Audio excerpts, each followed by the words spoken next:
Friends, colleagues and listeners, we've got a great podcast ahead of us. Somebody that I've known for a long time, got to know a little bit better on events and conferences. And the person I'm talking about is Alex Lennane, who everybody knows as the lady behind Loadstar. So Alex, great to have you on at last. Thank you very much, Chris, for having me. And also thank you for pronouncing my surname right, which is very rare.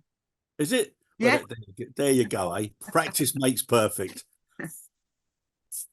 Alex, listen, and I said I've known you a long time. I can't remember now. It's probably 15, 16 years, maybe. I think it probably is, yeah.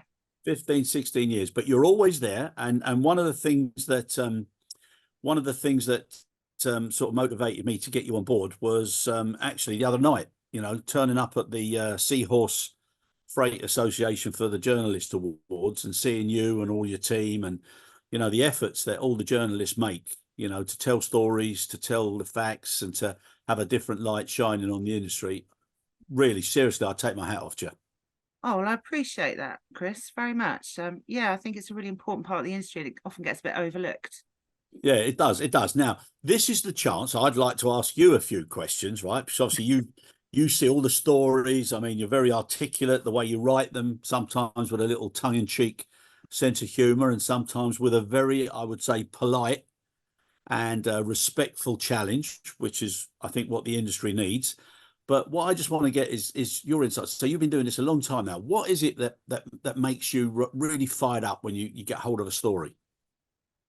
I think probably the thing that really excites you is when you're the only person who's got it, because we're competitive, us journalists. It's important No. yeah. And when you know that you're onto something that no one else is onto, and it's a big story, it just makes the heart race. It's great. It's like a little adrenaline rush, and once you can prove it, it's even better. No, I can imagine. And you're very good at what would you call it? A little bit of investigative and also pulling things out of people to get that little head start or one step up. Well, yeah, I really like looking stuff up. I really like finding things out. So I do spend sort of several hours a day, going on, I don't know, SEC websites or Yeah. filings of companies, that sort of thing. I just really enjoy it. No, it's brilliant. And one of the things I always want to, what made you get into this particular sector? What was it that inspired you or motivated you to get into this line? Well, like everyone else, it was a complete accident. I was a journalist anyway. I was working for Yeah. The Guardian, and then I thought I'd go traveling. And while I was traveling with my husband was writing about shipping. And Right. we realized that we could freelance our way around the world just by doing logistics stories. So my first ever one was on the cold chain in India, and I found out that something like 75% of perishables were wasted. Yeah. And I thought, that is extraordinary, and this is fascinating. No, but it is. And touching on that, everybody talks about what goes on, good, bad, or indifferent within our industry. But if you go right back to the root cause, I mean, it's all to do with forecasting, timing, harvesting, and just not having so much waste. Yeah, I mean, it's improved so much. It's quite impressive. It's one of the major developments I think that we've seen in our time as doing this. Yeah. No, and when you say like developments and improvements, over the years you've been doing this, what would you say are the biggest milestones or the biggest things that you remember or you'd like to, if you were at a party and someone said, "Oh, come on, there must be some juicy bits." What were the stories that you really, really loved covering? Oh, that's really hard and it's also going to make me sound really like a really horrible person because the big stories for us are always like the terrible things that have happened. Yeah. So if a major company's had a lot of job losses, or if someone's closed down, or if either we're multimodal, so I don't just do air. So the Yeah. blockage of the Suez Canal, for example. I mean, My that was God. Yeah. our Yeah. hearts sank when that happened. You're like, oh my God, we've got to work all night for this. So it's those really big things that just exciting to sort of find out and be part of. Someone did say to me the other day, you should cover more happy stuff. And I'm trying really hard to cover happy stuff, but I can't find any really. It's really hard.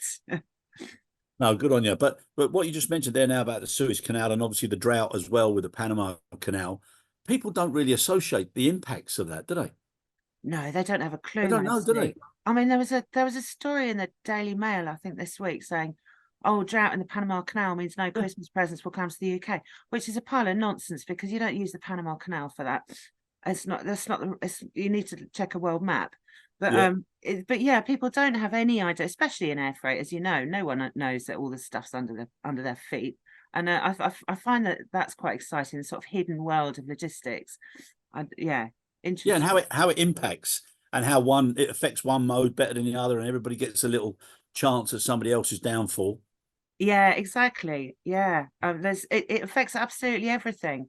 We did a test the other day of pick any story in a major paper at the moment and see if there's a supply chain angle. And there always is. There Yeah, always is. yeah. And coming back to your like trying to cover positive stories now in the mainstream press, it's depressing. My God, the stuff that people are covering and getting so much mileage and pen coverage. It's ridiculous, Alex. I find it almost embarrassing, looking at what's covered in the press now. It's terrible. I mean, every time I sort of look at my phone, you just think, oh, really, that as well. And then I just have to go and turn it off, really. It's awful. So a question I got for you, do you think do you Yeah. think if Alex Lennane decided to publish happy news or whatever, okay, no, but seriously, because when I can't remember where it was somewhere in the States, they had two groups of people who did some work during a holiday period in one of the universities, and the only thing that they did differently was one read a positive newspaper every day and one read a negative newspaper every day.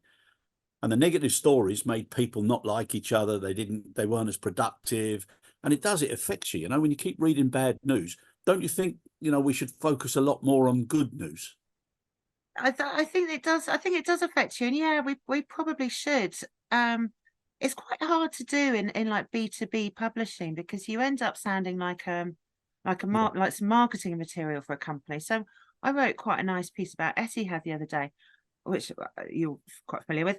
yeah, Um, yeah, and you don't want it to make it sound like Etihad sort of wrote it, But when I see a good company, it's doing a really good thing. I love writing about it, but I don't want anyone to think that they developed that story rather than me, or that I haven't been critical or look constructively at it rather than be yeah. critical. So it's slightly difficult to do. Isn't it a shame though, huh? It is a shame, and I will take up board. I will try and do more happy news. No, no, no, no. But I'm just thinking. I'm just thinking. Even if it was Alex's happy news of the month or whatever, with all the things you see and the people that you meet and come in contact with. I mean, there's some great people out there doing some fantastic things, and There really they are. don't. Yeah, they don't seem to get the credit for it. That's very true. That's very true, Chris. And I will take that on board. I will try to write at least one positive thing a week, maybe a bit strong, but a month. Yeah, I know. I feel well. Oh, that's great. Now, that's great. Now, right now, so on that, now, when you come across things and you've done so many great articles, and seriously, Alex, I read a lot of your stuff. It's so well written, and also your colleagues, the team, they do a great job, and probably should give a shout out now for Charlotte Goldstone, who got an award the other night as well as Mike King and also Mike Wackett. Yeah. I mean, Yeah, no, if ever there was a name for a journalist, it's Mike Wackett. actually he wasn't a journalist to begin with. He was a shipping man. He ran a shipping line. Yeah, He's an old Essex fella. is Love him he? to bits, yeah. Yeah, And no, but it's he's great. great. But it's great to see them all getting awards, and the people were so over the moon, weren't they? The other night, it was really nice to see. And Yeah, Emma it did a was great it was job. fun. Emma did a great job up on the stage. She did. There was probably slightly too much booze, I'd say, and that's not something I'd normally say. But I think it was something like 2 bottles a head was the calculation. That's journalists for you. Yeah, no, I think that was well done. But now, let me ask you another thing now, right? Because to see how you feel when you see stories, right? So, give me if you wouldn't mind, a couple of examples of something that really made you smile when you were covering it, but also a couple that maybe really made you grimace. Oh, you see, again, it's going to make me sound like a horrible person. How could anybody think that? Well, we've got what I really love is a whistleblower. That's what I really, really love. Yeah, And yeah, whistleblowers only happen when there's something going wrong. So, I mean, if I get an email in from a whistleblower, that honestly, the smile across my face is huge. I don't know if that's quite what you meant though. yeah. Um, Yeah, yeah, whatever it is that gives you that buzz. I mean, the things that have been sort of, did you say disappointing? I can't remember the second half of the No, question. that would make you grimace. You know, you think, oh my Oh, God, why did they do that? Or why did he or she say that? Or how can that be right? You know?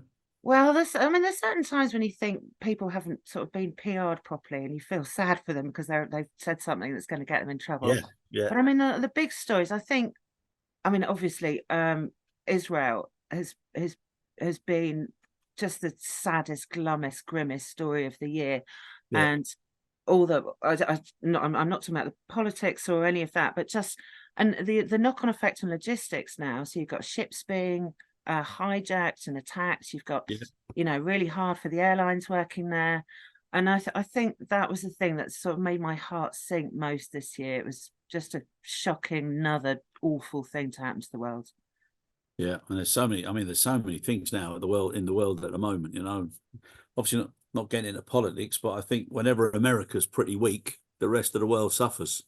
It does feel like that way. Yeah, I Yeah, mean the other thing is I really miss Volga Dnieper. I love a freighter yeah, operator. I really do. I love all the dirty parts of them and I love all the greatness of them. I love them all round. And I miss them so much. You know, the people there were fantastic and they just gave such good stories, whether they were yeah, good or bad. yeah, yeah. But it's amazing industry, isn't it? It's fantastic industry. Yeah, I absolutely love it. You I know, and love we've it. got another thing that another sort of storyline that I think is so important as well is you know people coming up with stories or examples or evidence as to why the next generation or new people should come into this business. Everybody talks about, you know, we need to bring them in, etc. But we don't really sell it that well, do we? We don't. I mean, it's we don't sell it at all well. And the point is trying to kind of get logistics into a general, normal, everyday conversation. Yeah, And you know, whether the Daily Mail and its Panama story was correct or not, at least it got it into the papers. And I think one of the things that we really need to do is to try and highlight what we do a bit more. As you know, because otherwise we're not going to encourage anyone to come in, or not going to encourage anyone to choose to come in, and that's rather than falling in, but like it's a most of us did. but it's such a shame, isn't it? Because when you think about it, irrespective of what type of aircraft, but wherever an aircraft lands or takes off, there's people doing the same work as everywhere else where that aircraft lands or takes off. So whether it's from, you know, being a vet to a financial wizard or to, you know, to marketing or fueling or catering or whatever it is, there's always something for you to do. And you know, I would never ever have thought that I have been in so many countries and worked and lived in so many countries. And if it wasn't for this industry, I'd never had the chance. Nor my kids, family. It's been brilliant. I couldn't agree more. I've been all over the world with it, and it's fascinating. You get to see so many things, and you also get to meet so many different sorts of people. Yeah. You know, it's not all they're not all the same people at all. You go to India, I mean, it's fantastic. I love the diversity of this industry. Yeah, it is, and I mean, people say that there's too many conferences and stuff, but I suppose if there wasn't enough opportunity, there wouldn't be that many conferences. So it speaks for itself.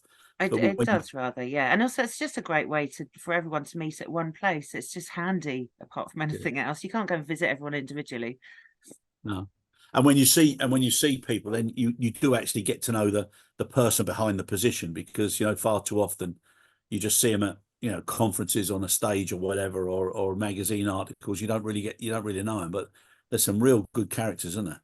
There's some fantastic characters, really. I mean, and you see new ones coming through. It's exciting. So on that now, and a little bit of a blast from the past, who have been the characters that have made you smile or made you look up, and who are the ones who are coming up? So let's Well, I go mean, through a little Hall of Fame or to be fair, Chris, you've always made me smile. I've always liked your your conference stuff. Is all you've always kept it lively. So I put you on my list actually. well, I am over the moon with that one. um oh gosh, there's so many. I mean, you know, in the current market, I think Glyn's brilliant. He's always fun to talk to. His stupid jokes, love all that. And yeah, there's some new people coming up. You know, I think Michelle Lawrence. I really enjoy her coming. I think she's Yeah, one to watch. Sarah Gedler. I think that's her name. yeah, Sorry. yeah. From Um, Narlian, there's yeah, Sorry. Sarah from Yeah, Narlian. yeah, that's it. Yeah. So I think there's quite a few people coming through. Who are the big characters? I mean, the airline, like I say, freighter airlines, love them. Almost anyone working at a freighter airline always makes me smile, I have to say. Yeah, yeah, no, it's good, and the stories are amazing. Now, as far as some of the topical things that you have to cover, so you've got, obviously we've got people, we've got development. Why is there, shortage of skills, etc. You cover safety, security, quality, sustainability. What subject matter do you really enjoy covering, and what do you think is having too much written word when there's a little bit more of a simpler approach that perhaps should be taken? Oh, interesting. Um, I really enjoy covering freight forwarders. That's what I really Yeah, love, because they're the wheeler dealers of the world. They're agile, they're in, they're out, they're always making a margin somewhere. I find them fascinating. They're really good at maths as well. But I think probably, I mean, it's sort of true of the conference circuit as well. You tend to get these same old speeches about digitization or yeah, sustainability, blah, yeah, blah. And I think one of the things that we're sort of missing out on is talking about investment. And yeah, we're starting to, that's our growth area on the Loadstar. We've got like a big investment readership now. And I think people in the industry don't properly understand what venture capital is, what private equity is, private equity owning the ground handling companies. Is that important? Does it matter to us? Is it good for the industry? I think we're not, venture capital. Are companies that have got venture capital, are they just living off their cash reserves? Do they ever have to be profitable? How long can that last? And I think we don't look at that enough. We don't talk about it enough. And I think investors want to know about the air cargo industry. And I think yeah. the air cargo industry should also know about investors. So I think that's something I'm going to focus on next year, is trying to bring those two parties together a bit more. No, it is. It's good, and it's good that you say that, because it does have a big impact. It has a big impact on the tenure of the management, and also the what we call it, the motivation and the way that employees look at it. Because if they're always being sold every 3 years or 4 years or 5 years, they think, oh, here we go again. What's it going to be like this time? And it's and it, like you said, if that dries up or they have problems, it's going to affect a lot of businesses. It will. And I think, yeah, like you say, it affects the way they run it, affects the staff. And I think Yeah, people should understand it yeah. better, definitely. And what about the sustainability one, and whether or not people actually take an interest in what the company is like that they might be joining, and how green are they really? Well, that's important. Yeah, very much. I mean, one of the things that really annoys me about sustainability coverage, I'm going to tell you this, Chris, is were you in? Yeah, of course you were in Brussels. I think it was in Brussels. Anyway, Boeing was on the stage and they said, fleet renewal. It's all about fleet renewal. And every time I talk to an airline, they say fleet renewal. But what does that actually mean? What happens to those older aircraft? They still operate. The Yeah, only person that benefits from fleet renewal or better, more efficient planes is the airline that has a slightly lower fuel cost. But the other aircraft's still operating. And if we scrap it, what's the life cycle cost of that? I don't think anyone's really properly looking at that. And the next time an airline says that to me, I'm gonna have something to say about it, to be honest. good on you. But don't you think it's a bit, there's too much, there's too much. I shouldn't say this, but probably the way I'm going to say it, uneducated comment and points of view, and they don't actually know it. I think the easiest thing that an organisation could do at an airport when people are looking out the windows, paint all their equipment green, give all their staff green uniforms, and even put green stripes on all the people, and everybody will just assume they must be green. Well, And did you see that in the UK? I think it was Etihad and BA and someone else had their ads taken down by the advertising board for saying, "Oh, because it's not we're as accurate as it could sustainable." be. Yep, yep, yep, yep. And I So think, yeah, painting your yes, planes green's not going to work today in the it UK. ain't, no, no, no, no, no. But also, this which way does it come? Is it planet, people, profit, or is it profit, people, planet? Which is the right way to look at it? Because I've never seen a poor man give another man a job, and unless people are making money, there's very little you can do to put in. And people spend too much time saying, like, well, why are you flying to conferences, and you're talking about green and all this sort of stuff. But there are certain things that have to be done, and people need to balance it up and have I think a more overview approach to it. I think that's true. But I mean, there have been, well, I mean, not currently, but there have been some large profits in the industry recent. I mean, during COVID. I mean, I'm looking more at the shipping lines perhaps because they Yeah, make an absolute fortune. Someone's going to have to pay, and profit is really essential for this. But at the moment, everyone's arguing about who pays, and I think that's probably the yeah. problem. And a lot of those shipping companies ended up investing in more aircraft. Oh, well, that's a whole nother story, isn't it? Yeah. I mean, that's a story that's made me smile and I've really enjoyed, I have to say. Yeah, and Really. I also, mean, you look at DP World, like the operator of Jebel Ali and terminals yeah, all over the world, they've got into air freight. What are they going to bring to the table? I'm fascinated to find out. yeah. No, it's amazing, and also all the lessons that get learnt very quickly. Yeah, well, hopefully they'll get learned quickly. Yeah, yeah. That's incredible. Now, another thing, safety. Yes. Okay, now with the turnover and with the number of people coming in and out, I want to ask you a question. Do you think there's too much tick box exercises going on with meeting certain regulatory requirements and compliance issues, and that people aren't appreciating the difference between responsibility and accountability? Ooh, that's a very good question as well, Chris. Um, I don't know. I think you'd probably have to ask someone that works in an airline because I can't tell from my sort of separated viewpoint. But I mean, I think compliance in airlines. I remember is it Guillaume at Qatar Yeah, saying that he just couldn't afford a lithium battery. I mean, of course you can't. It's a plane. yeah, It has yeah, people on it. I think that's incredibly important is to get that right. And it's funnily enough, I was just looking at our top stories for the year in air freight, yeah, and two of them concerned lithium batteries, and they were boring technical stories, and they got among our highest readers. So clearly, it matters to yeah, people. yeah.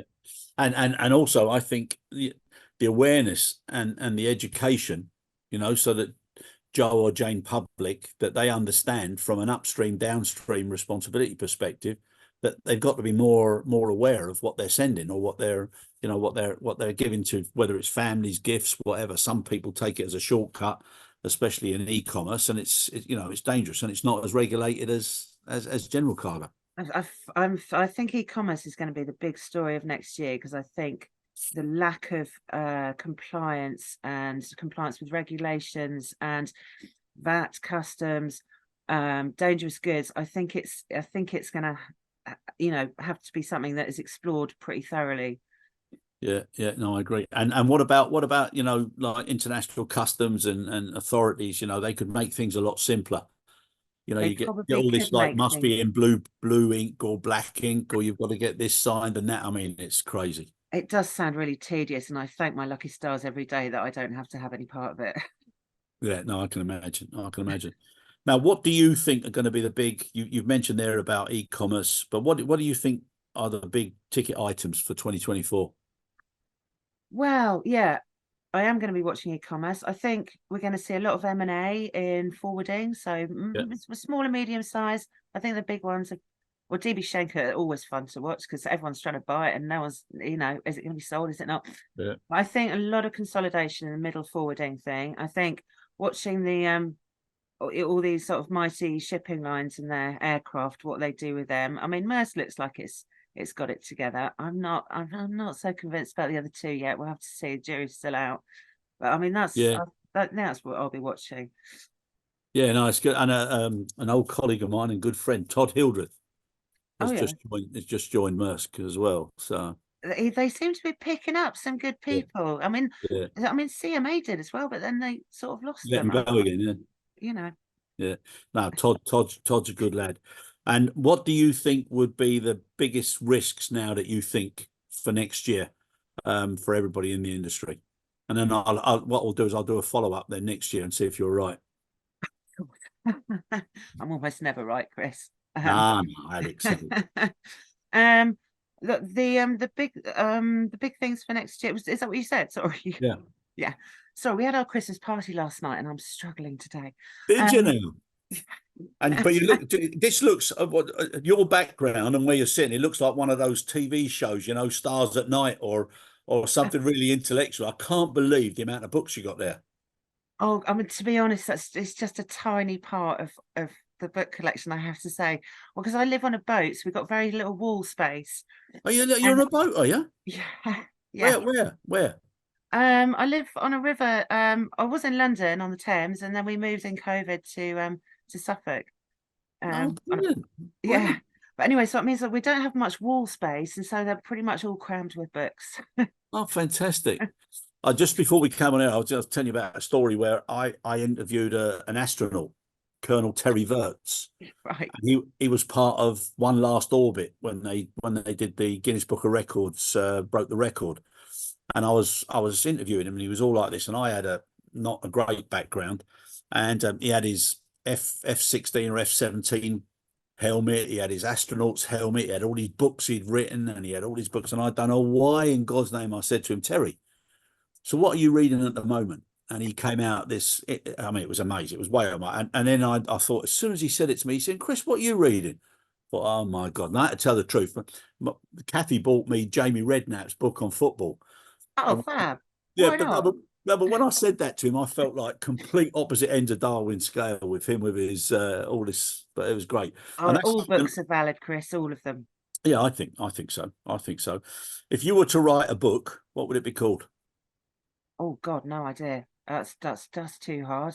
I don't even know what would it be about. No, of course. But no, but seriously, what do you think it'd be called? Oh, that's impossible to answer. Um, whoa, I have not a clue. Yeah, I wasn't planning on writing one, so I really haven't thought that through. But do you not think? Do you not think that? I mean, they say there's one book in everybody, but do you not think with all the things that you've done, what a reflection it would be on the years of coverage that you've done in the industry? Well, do you know what the funny thing about journalism is? It means you don't want to write at all, ever. I don't even want to write a shopping list. I put out so many words each day that the thought people often ask me, are you going to write a book? Are you going to do some creative writing, something like that? I've just got no more words. I want to be paid for every word I write. Really? And, Yeah, I put out so much, I got nothing left. I can imagine. I can imagine. So, what things do you want to do now before you? Well, I mean, you got. My God, you've got plenty of years ahead of you. But what is there anything that you really, really want to do? What, outside of work or of logistics Both, or inside? both in and out. I mean, I can't see myself getting another job in logistics because I'm pretty happy with the job I've got. What I'm really enjoying is and it's not just Charlotte, we've got two new young people, and I'm Yeah, so excited about showing them what I know and introducing them to the industry and watching them learn and grow. Because I realise that, I mean, there's nothing else I can really do. It's just going to be all this forever and ever. But the one thing I can do that's different is tell someone else. And yeah, that's really exciting me. I'd also like to just work in a shop. really. Yeah, I just like something that where you just have to be nice to people in the But day. And be like, when you put it away, you just lock up the door and you go home at night and that's it. It's all I over. have to know. Quite So a little fancy bit that. like a book story, like in what's that film with Hugh Grant in? He had the bookstall, didn't he? Yeah, that exactly. And then one day Julia Roberts will walk in. That That's I it. mean that one, Yeah, yeah. yeah. No, that's brilliant. Right, Alex, I feel as though I know a little bit more about you, but you've always, honestly, for me, I love reading some of the stories and some of the the articles, and I've enjoyed reading a couple that were about me, and I thank you very much for that. Many years ago, always enjoyed your company, and I think you do a great job, as does all of your colleagues and peers. And like I say, seeing so many people who've put so much time into the industry the other night, I think it's fantastic, and you don't get recognised enough because Oh, you're the ones who make it interesting. You're the ones who pump out the facts, make people think, and I do think the way you respectfully challenge things that don't look right, I think you've got a unique way of doing it, and long may it last. oh, thanks very much, Chris. I really appreciate all that. I have been told I'm quite direct. Yeah, I don't see it myself, but anyway, thank you uh, so much. Very kind words. and there's the title of the book, Direct. There you go. There You you thought of go. it for me. I'm gonna have to write it now. That's it. That's it. No, but seriously, Alex, well done you and everybody else, and also again, Charlotte, Mike, and Mike. I think that it's great that they got recognised. So well done. Thanks very much, Chris. And Thank you. yeah, have a nice Christmas. Yes, you indeed. Yeah, and a great new year. Yeah, fab. Yeah. All right, Alex. Thank you.